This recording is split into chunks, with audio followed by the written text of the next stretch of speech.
So this is what we call the New York strip. That's the most common name for this. There are other names, strip loin, shell steak, but more often than not, people recognize it as a New York strip. Two variations here. We have the older dry aged one that's boneless.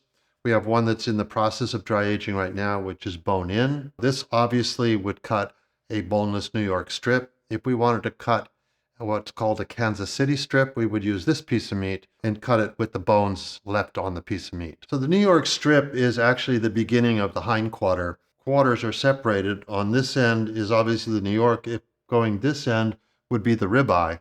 So actually the difference between a New York strip and a ribeye at that point is where the butcher put the knife to separate the two. So the first two cuts will look identical. The New York will tend to be more uniform as it progresses down towards the other end, the sirloin end.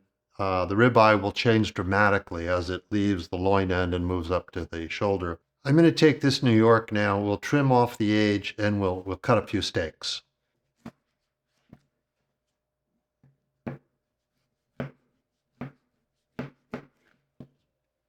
As you can see, this is one of the reasons that dry aged meat is more expensive. These sections that I'm trimming off here on an unaged piece of meat would not need to be trimmed off.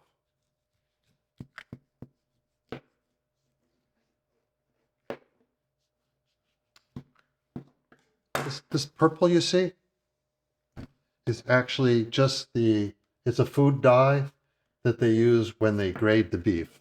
Given the eye, I'm going to cut 12-ounce steaks.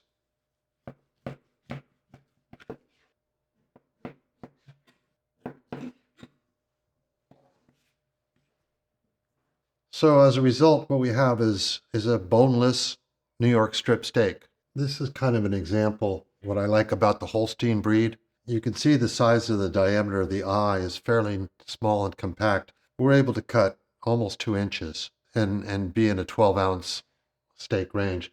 This is a perfect steak for a center of the plate. With this piece of the New York strip, we're going to show you something that's really kind of fun. We're going to turn this into a club roast. Years ago in the 60s, 70s, this was the premier holiday roast, and it's been supplanted with the prime rib, but it's never really lost its luster as far as I'm concerned. For anyone who's not thrilled with fat that you would run into the inside of a prime rib, this one won't have that. Your slices are going to be more uniform. Your first slice is going to look like your last slice, and the only fat is going to be in the outside. So if you don't like the fat, you can avoid it. But it makes an absolute superb roast beef. Now we'll turn this into the club roast.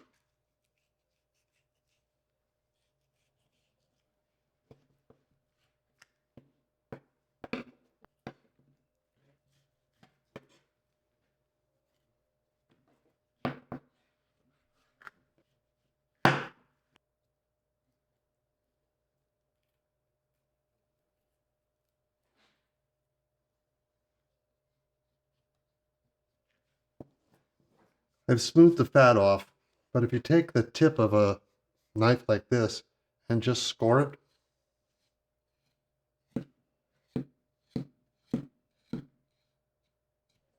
when you roast it, the fat will crisp up and cook really beautifully, as well as add extra flavor to the roast.